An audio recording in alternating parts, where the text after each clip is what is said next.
नमस्कार दोस्तों, कैसे हैं आप सब। उम्मीद करता हूं कि सब ठीक होंगे। फिल्म एक्सपोज इन हिंदी में आप सबका फिर से स्वागत है। इस फिल्म का नाम सिमुलेंट। ये फिल्म 2023 में रिलीज हुई है और इसकी IMDb पर रेटिंग है 5.1 आउट ऑफ 10। कृपया चैनल को सब्सक्राइब करें और घंटी का बटन दबाएं। कहानी की शुरुआत में हमें दिखाया गया है फिल्म भविष्य यानी आने वाले समय में शुरू होती है, जहां हमें दिखाया गया है कि एक कंपनी ने कुछ एंड्रॉयड बनाए हैं, यानी इंसानों की तरह दिखने वाले रोबोट, जिन्हें सिमुलेंट कहा जाता है, जो इस फिल्म का नाम भी है। इन सिमुलेंट रोबोटों को 4 सिद्धांत दिए गए हैं, जिसका पालन उन्हें हर हाल में करना ही पड़ता है। पहला सिद्धांत यह था कि वे किसी भी इंसान को नहीं मार सकते।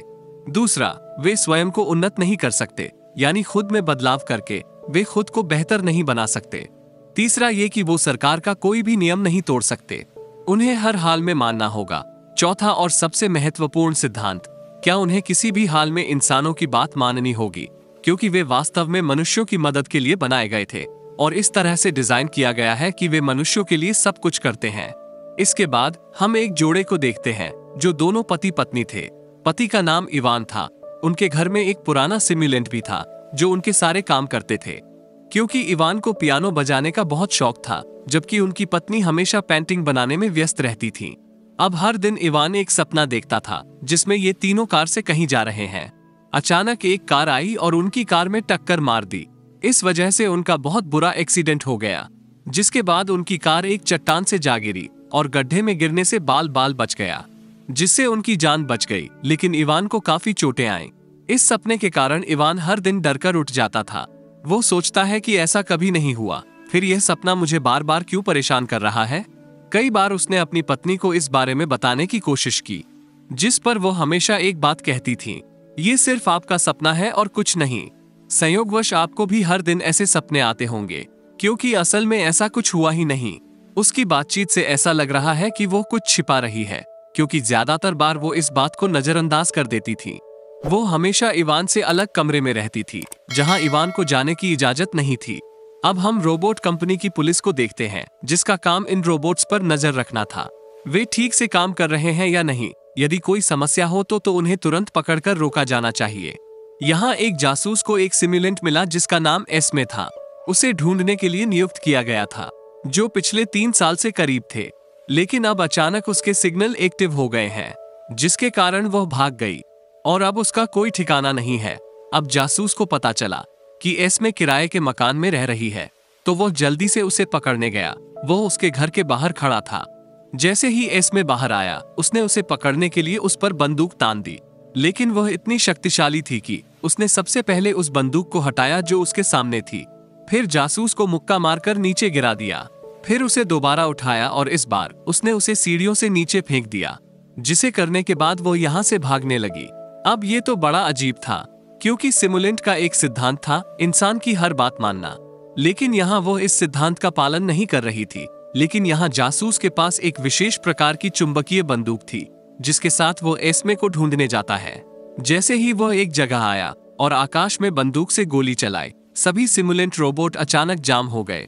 जब जासूस आगे बढ़ा, उसने एस्मे को इस रुकी हुई अवस्था में देखा, जो बाइक लेकर भागने ही वाला था, लेकिन शूटिंग से रोक दिया गया और अब जासूस उसकी गर्दन पर एक कॉलर डिवाइस लगाता है और उसे पकड़ लेता है। फिर उसने एस्मे को अपने कार्यालय के लिए छोड़ दिया और जांच करने के लिए अपने घर वापस आई। अभी वो खोजबीन कर ही रहा था कि तभी एक लड़का आया, जो एक वैज्ञानिक और हैकर थे। यहाँ वो अपना नाम केसी बताता है और कहने लगा कि मैं एस्मे का पड़ोसी हूँ। वो और मैं अच्छे दोस्त हैं। आप कौन हैं और यहाँ क्या कर रहे हैं? एस्मे कहाँ है? इस पर वो जवाब देते हैं, क्या आप उस लड़की को जानते हैं जो काफी समय से आपके साथ रह रही है? यह कोई आम लड़की नहीं बल्कि एक रोबोट सिमुलान है। ये जानकर केसी काफी हैरान हो जाती है। उसके जाने के बाद जासूस को पता चला एक डेयरी, एक मछली टैंक और एक किताब। ये देखकर जासूस काफी हैरान हो जाता है। वो सोचने लगता है, क्योंकि आज तक किसी भी रोबोट को इस तरह से डिजाइन नहीं किया गया है। उसमें इंसान जैसी भावनाएं और इंसान है, और जो अपने पास वो चीजें रखती है जो इंसान रखते हैं।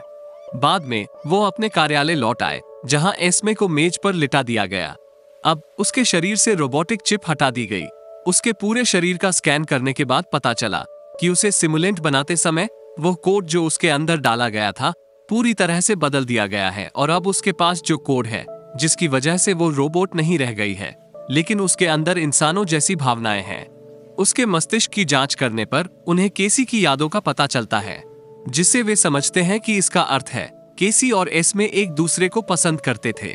ये काफी चौंकाने वाला था, क्योंकि आज तक किसी भी इंसान में इंसानों जैसी भावनाएं नहीं हैं। उन्हें उस इंसान को ढूंढना है जिसने एस्मे के सिस्टम को हैक किया था, अर्थात उसे नियंत्रित करने के बाद उसे पूरी तरह से बदल दिया है। अधिक जानकारी प्राप्त करने के लिए जासूस वापस लौटा केसी को पकड़ने के लिए, लेकिन वो पहले ही अपना घर छोड़ चुका था। अधिक जांच करने के लिए जासूस एस्मे के घर आता है। उसे एक किताब मिली जो बहुत पुरानी थी, जिसे एस्मे ने खरीदा था। वो उस दुकान पर आता है जहां से ये किताब ली गई थी। वो दुकानदार की जांच कर रहा था और केसी वहां आती है। जासूस केसी को पकड़ने के लिए वहां से दौड़ता है, लेकिन केसी पहले ही वहां से भाग गई। वहां इवान की पत्नी पूल में नहा रही थी। वो थोड़ी परेशान दिख रही थी। जब इवान उसे शांत करने के लिए उसके पास आता है, उसकी पत्नी उसे ये कहकर दूर धकेल देती है, अब तो कुछ ज्यादा ही अति, आपको पूरी सच्चाई बताने का समय आ गया है। इतना कहकर वो इवान के साथ कमरे में आ जाती है, जहां शुरुआत में इवान का प्रवेश वर्जित था। उसकी पत्नी की तरह एक सिमुलेंट रोबोट भी था। यह उसकी पत्नी की तरह थी, क्योंकि ये उनकी पत्नी का डुप्लीकेट था। यहाँ ये पता चलता है कि इवान एक इंसान नहीं बल्कि एक सिमुलेंट था। उसकी पत्नी उसे ये सच्चाई दिखाती है। वो उसकी छाती की त्वचा हटाती है और उसे वहां चिप दिखाती है, जिसे देखकर इवान काफी हैरान हो जाता है। उनका कहना है कि यह झूठ है और यह संभव नहीं है। वो कोई रोबोट नहीं बल्कि एक इंसान है। उसकी पत्नी उससे कहती है कि नहीं, तुम सच में एक रोबोट हो, मेरे पति जैसा क्लोन। दरअसल आपने अक्सर दुर्घटना के जो सपने देखे थे वे सच थे, क्योंकि मेरा और मेरे पति का एक्सीडेंट हो गया, जिसमें उसकी सचमुच मौत हो गई। जिसके बाद मैं कंपनी में गया और मेरे पति का क्लोन बना लिया। उस दुर्घटना से पहले जब कंपनी ने ये सिमुलेंट बनाना शुरू किया, हम दोनों ने तय किया कि अगर हम दोनों में से किसी की मृत्यु हो जाए, हम शादी नहीं करेंगे, लेकिन एक दूसरे के क्लोन के साथ। इसीलिए मेरा क्लोन भी यहीं बनाया गया और तुम मेरे पति के प्रतिरूप हो। मैंने तुमसे दुर्घटना की बात छुपाई, इसलिए आप इन चीजों से दूर रहें। इस राज को दिल में रखकर मुझसे रहा नहीं जा रहा था, इसलिए मैंने तुम्हें सारी हकीकत बता दी। वो मानने से इनकार कर देता है और कहता है कि नहीं, मैं सिर्फ तुमसे प्यार करता हूँ। मैं बस तुम्हारे साथ रहना चाहता हूँ, किसी के साथ नहीं, आपके क्लोन या किसी और के साथ नहीं। ये सुनकर उसकी पत्नी को अजीब लगता है। वो उसे सुलाने के बहाने उसका सिस्टम बंद कर देती है। थोड़ी देर बाद केसी यहाँ आती है, जो खुद को उस कंपनी का वर्कर बताता है। मेरा काम रोबोट की खराबी की जांच करना और उन्हें ठीक करना है। इवान की पत्नी उसे बताती है कि उसमें इंसानों जैसी भावनाएं हैं। उसे बार बार दुर्घटना के सपने आते रहते हैं। वो मेरे पति की यादों को कैसे देख रहा है? वो इवान की जांच करता है, क्योंकि आपके पति की यादें उसके दिमाग में डाल दी गई थी। यही कारण है कि वह अपनी स्मृतियों को बार बार देख पाते थे। वो तुमसे प्यार करने और तुम्हारे साथ जीने की जिद कर रहा है, क्योंकि उसमें तुम्हारे पति जैसी भावनाएं हैं। इवान की पत्नी का कहना है कि अब मुझे सिमुलेंट के साथ नहीं रहना पड़ेगा, तो आप उसे पूरी तरह से बंद करके खत्म कर सकते हैं। लेकिन केसी का सुझाव है कि उसे बंद करने के बजाय और उसे उस विशिष्ट क्षेत्र में भेजो जिसे मैं जानता हूँ। इतना कहकर वो उस एरिया का काट देता है। उनका कहना है कि वहां और भी कई सिमुलेंट हैं, तो वो वहां जाकर आसानी से रह सकता है, तो वो नष्ट होने से बच जाएगा। ये सुनकर इवान की पत्नी भावुक हो जाती है। हालांकि वह एक सिमुलेंट है, लेकिन उसके पति का क्लोन भी है। उसके पास उसके पति का सब कुछ है। उसने उसे चुप न कराने का फैसला किया और उसे उस क्षेत्र में भेजने के लिए कुछ समय मांगता है। जासूस आता है और रोबोट कंपनी के मैनेजर से मिलता है।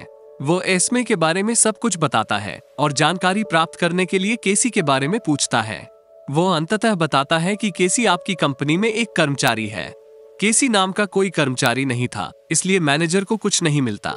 जब जासूस उसे केसी का उसके द्वारा बनाया गया स्केच दिखाता है, मैनेजर समझ जाता है और उससे कहना शुरू करता है, वो केसी नहीं है, लेकिन हमारी कंपनी का सबसे बुद्धिमान व्यक्ति। सबसे पहले उन्होंने एंड्रॉयड रोबोट बनाना शुरू किया, लेकिन बहुत जल्द ही उन्होंने ये काम और नौकरी छोड़ दी, क्योंकि उसने सोचा कि क्या वे सिमुलेंट रोबोट हैं और उनमें भावनाएं नहीं हैं, लेकिन फिर भी उनका ख्याल रखने की जरूरत है। मनुष्य उन्हें केवल अपने सेवक के रूप में ही देखता है। उन्हें भी अपने कुछ अधिकार दिलाने की जरूरत है। इवान की पत्नी उसे उस स्थान पर लाती है जहां अन्य सिमुलेंट रहते हैं। उसे एक कमरे में छोड़ने के बाद वो उसे बाय कहकर चली गई। थोड़ी देर बाद केसी वहां आती है, जो इवान से कहने लगती है, मैं जानता हूं कि तुम एक सिमुलेंट हो, और आपकी पत्नी आपको पूरी तरह से बंद कर देना चाहती थी। मैंने तुम्हें यहाँ लाने का सुझाव दिया, और यदि आप अपनी पत्नी से दोबारा मिलना चाहते हैं और चाहता हूँ कि वो वापस आए, इसलिए आपको मेरा समर्थन करना होगा और मेरे साथ खड़ा होना होगा। वहाँ जासूस को किसी भी कीमत पर केसी को ढूंढना था, इसलिए वो उसकी कार की लोकेशन हैक कर लेता है, यानी वो जगह जहाँ वो अभी है। क्योंकि उसके पास कोई खाता नहीं है, इसलिए वो अपना स्थान नहीं ढूंढ पा रहा है। वो एस्मे को फिर से होश में लाता है और उससे केसी के बारे में पूछना शुरू कर देता है। वो उसकी बात सुन रही थी लेकिन सिर झुकाए खड़ी थी। उसने उसे नहीं बताया। इवान का क्लोन अभी भी खुद को सिमुलेंट नहीं मान रहा था। वो उस स्थान पर आता है जहां असली इवान का एक्सीडेंट हुआ था। यहां आकर उसे एहसास होता है कि यही वो जगह है जहां मैं अक्सर अपने सपनों में आता था। तो वो समझ जाता है कि मैं सचमुच एक क्लोन हूँ। वो सीधे केसी के पास जाता है। वो उससे कहने लगता है कि मैं तुम्हें इंसान जैसा बनाऊंगा।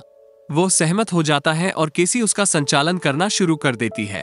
वो अपनी छाती काटता है और वहां से मुख्य चिप निकालता है, जिससे वो इंसानों की तरह जिएंगे। वो अपने दम पर रहेगा और कोई उसे नहीं छेड़ेगा।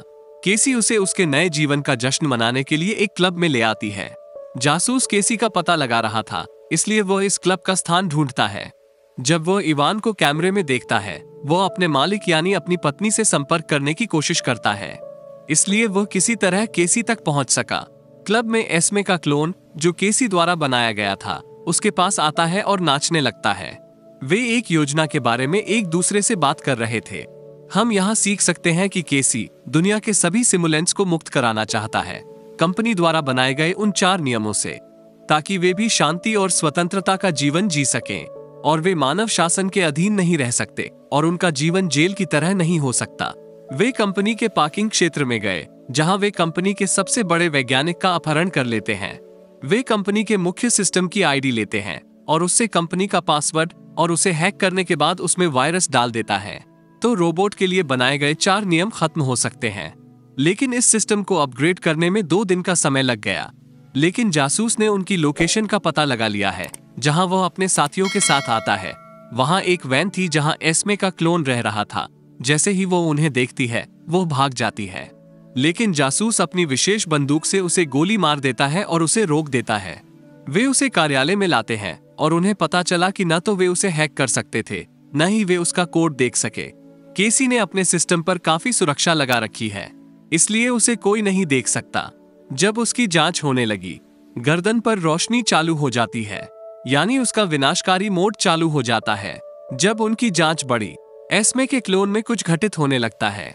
थोड़ी देर बाद वो पूरी तरह से नष्ट हो गई, क्योंकि इवान की पत्नी के पास जासूस का फोन आया था, इसलिए वो इवान से मिलने उस क्षेत्र में गई जो कहीं से आ रहा था। उसे काफी बदला हुआ देखकर वो काफी शॉक्ड रहती है। वो उसे ये भी समझा रही थी कि तुम्हें इस तरह नहीं चलना चाहिए, आप सिमुलेंट हैं, आपकी जान खतरे में पड़ सकती है। जिस पर इवान कहता है, मैं तुम्हारे लिए सब कुछ करता हूँ, मैंने तुम्हारी वजह से खुद को बदल लिया है, तो तुम मुझे अपना असली पति समझकर गले लगा सकती हो और हम एक साथ खुशी से रह सकते हैं। बातों बातों में वे काफी करीब आ गए। इवान की पत्नी को बहुत अजीब लगा, इसलिए वो उसे रोककर चली गई। शाम को इवान उससे मिलने उसके घर गया, जहां वो उसे उसके दोस्त के साथ देखता है। उसे किसी और के साथ देखकर उसे जलन होने लगती है। वह अपनी पत्नी से इस बारे में बात करता है, तो उनमें बहस हुई। अब इवान और केसी को पकड़ने के लिए उसकी पत्नी जासूस को इलाके के बारे में बताती है जहां वे रह रहे थे, इसलिए जासूस तुरंत अपने दोस्तों के साथ उन्हें पकड़ने के लिए निकल पड़ा। लेकिन ऑफिस में एस्मे ये बातचीत सुन रही थी। वो तुरंत केसी को फोन करती है और उसे इसके बारे में बताती है।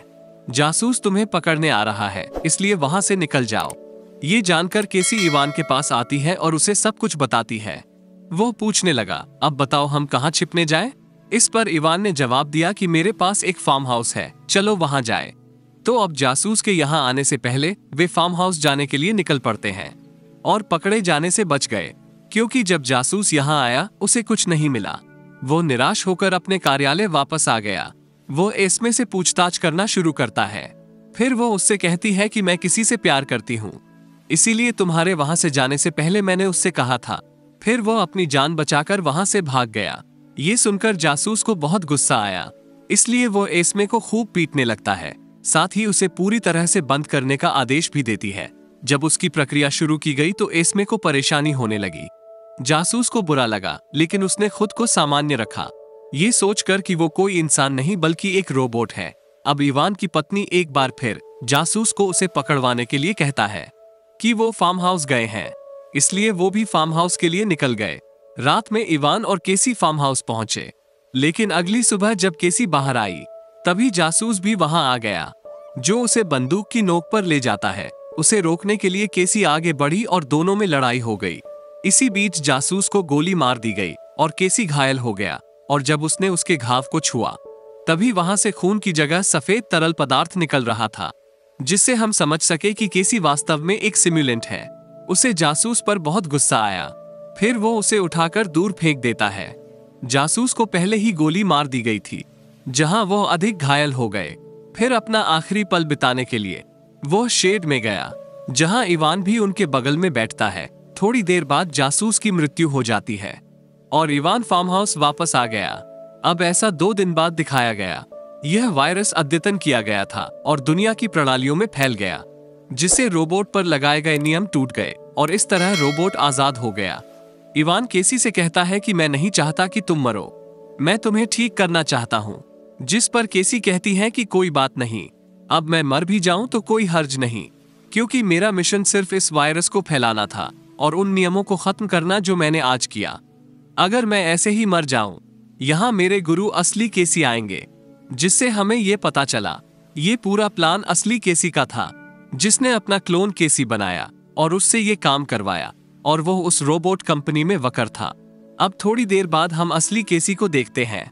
वास्तव में इन सभी एंड्रॉयड का निर्माता कौन था, अर्थात उन्हें बनाने वाला ही उनका स्वामी था।